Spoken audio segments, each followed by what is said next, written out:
में मौजूद सभी स्वनाम धन्य महत्वपूर्ण हस्तीगण, आप सबको नमस्कार कर रहा हूँ, आपको प्रणाम कर रहा हूँ, अभिनंदन कर रहा हूँ।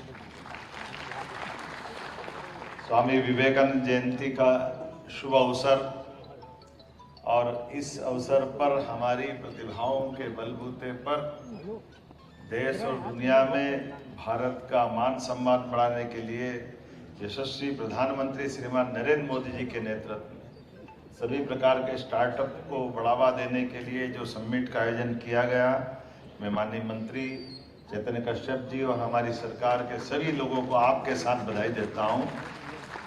2 दिन का ये हमारा एक तरह से मेला वाकई अद्भुत है और खास करके युवा साथियों के द्वारा इस समिट में जिस प्रकार से देश के दिल मध्य प्रदेश में अपनी प्रतिभाओं के प्रदर्शन का अवसर लेकर के ये गौरवान्वित करने का मौका दिया। झीलों की नगरी, वीरों की, महावीरों की अलग अलग प्रकार से मध्य प्रदेश के अतीत की गौरवशाली विरासत की लंबी श्रृंखला है। ऐसे स्थान पर आकर के मैं आज के इस अवसर पर उद्यमिता, व्यापार, नवाचार ये मध्य प्रदेश के संस्कार में है। मैं आप सबका पुनः स्वागत करता हूँ, अभिनंदन करता हूँ, आपको बधाई देता हूँ।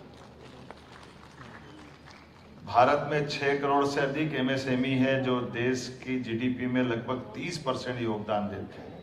कुल निर्यात में 45% की हिस्सेदारी रखते हैं और यही कारण है कि यशस्वी प्रधानमंत्री श्रीमान नरेंद्र मोदी जी के नेतृत्व में भारत चौथी आर्थिक शक्ति बना है।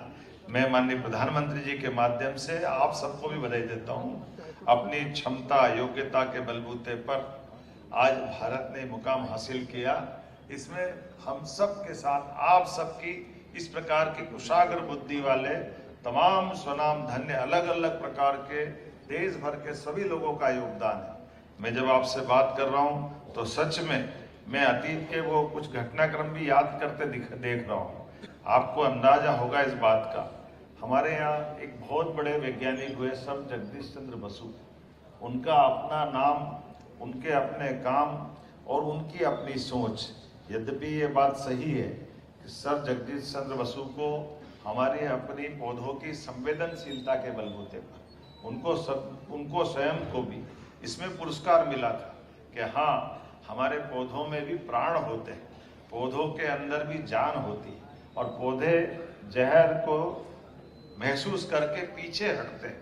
और वो कैस्ट्रोग्राफी के माध्यम से वर्तमान के उस नए यंत्र के माध्यम से 10,000 गुना ज्यादा आवृत्ति से, क्योंकि पौधों की डेवलपमेंट बहुत स्लो होती है, आंखों के सामने पकड़ना मुश्किल जाता है, लेकिन कैस्ट्रोग्राफी के माध्यम से जगदीश चंद्र बसु जी ने इसको सिद्ध किया था।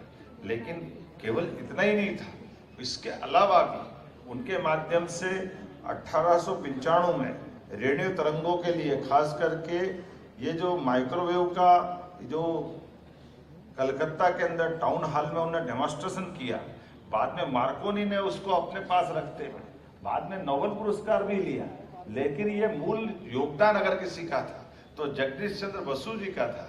काल केवल इतना ही रहा कि अपने स्टार्टअप के आधार पर वो इस चीज को, उनकी जो अंतर था सोचने का, उसके कारण से हमारी प्रतिभा को हमारे लोगों ने, एक नहीं, उनके किए गए काम को 2-2 लोगों ने, सेमीकंडक्टर के आविष्कार के माध्यम से भी अगर पुरस्कार मिला तो उसके जनक भी वही थे।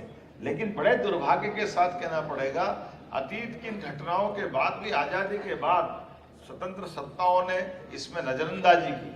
मुझे इस बात की प्रसन्नता है, माननीय प्रधानमंत्री जी के नेतृत्व में अब देश बदल रहा। जोरदार अभिनंदन माननीय नरेंद्र मोदी जी का करें।